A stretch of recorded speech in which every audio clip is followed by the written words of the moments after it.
Hello, my name is eoriol. I'm addressing you from Miami, Florida. And I don't know if you need my telephone number in order to get back in touch with me if you want to speak to me. Anyway, if you do, my number is 786-344-0550.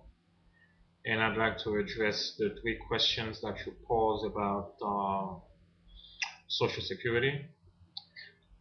First of all, I'd like to say that I don't want to deal with the first two questions. What does Social Security mean to my financial security as I grow older? And do I think Social Security will be more or less important to older Americans in the coming decades, and why? Because I don't have to answer these questions. These questions answer themselves.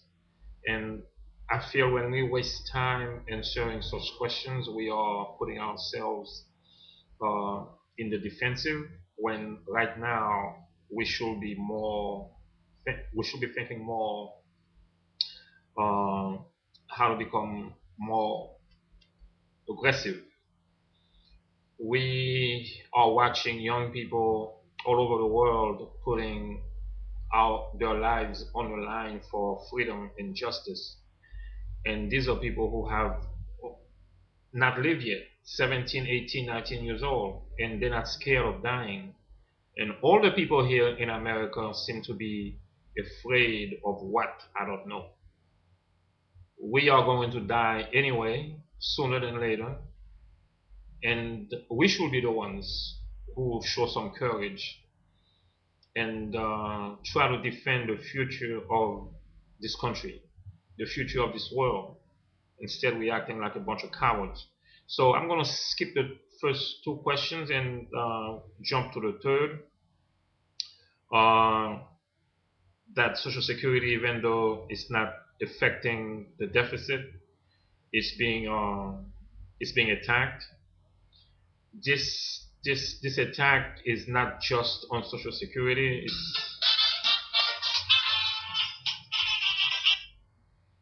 It's not just on Social Security. It's basically an attack. Sorry about that. It's an attack on the whole country. It's an attack on the school system, the public school system in Detroit, Chicago, New York. I don't know exactly what's going to happen here in Miami. It's an attack on unions. It's an attack on Social Security. It's an attack on society. And we should not just be dealing with one issue at a time. It's like you have a bucket with a whole bunch of holes and you're trying to plug one hole at a time, and you know you never get anything done. We should try to get together with unions all over this country, get together uh, with workers and family members, and if it's necessary to take to the street and have protest against this administration, and to just stop this insanity that has taken over um, our country, our psychic, and let these gangsters, these criminals, know that we are no longer going to stand for their nonsense. Right now, we are facing a dilemma. Black people who are the most vulnerable to this type of cuts being proposed by the administration are the most quiet. Why? Because there is a man in the White House who looks a little bit like them. Yes, because he looks a little bit like them. They are more interested in preserving his legacy, preserving him and his wife's political uh, uh, uh, political success than they are in preserving their own livelihood, their own survival. So they are more willing to go to bed with their chest all puffed up while their stomachs are crying for food, while their children are being mistreated and abused in school systems because big corporations want to take over the public school system and turn it into their own private domain. And white people, for some guilt feeling, do not or will not find the courage to stand up and say that they disagree with this man, that they do not agree with him because of his policies. They are afraid to be called racist. They are afraid to be tied to the Tea Partiers.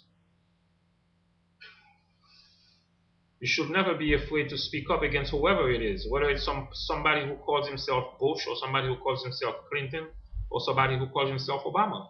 What does it matter who sticks the knife in your back? The knife is going to hurt still the same.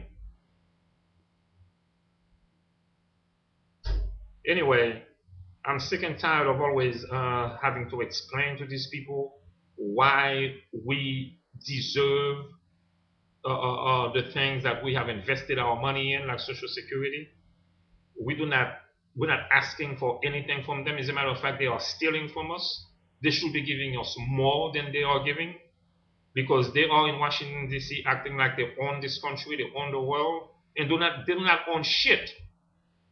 They are nothing but a bunch of gangsters and criminals who have put a title on themselves, and they have fooled us into believing that because they have a title that they can do whatever they want to do to us. Who the hell are these people? Who are they?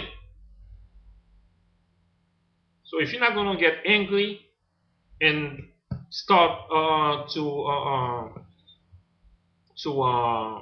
put together protests, put together marches, put together. I mean, we are living, especially down here in Florida, we are living in a very nice climate. We can protest all year long. There is no reason why we should be inside the house, especially when we're receiving Social Security. We're not doing anything. What are you doing? Playing poker, playing cards, playing bingo? Get your butt out in the street, take your walker out of the closet, get your butts out in the street and start protesting. And start demanding that this country change. And stop being afraid of death. We are going to die anyway. As a matter of fact, most of us are near death. So do something worthwhile before your time comes. When you're on your deathbed and you are about to take your last breath, you can tell yourself, well, I'm happy that I did something to contribute to this world. Ciao. I can go on and on, but I need some water right now. Bye.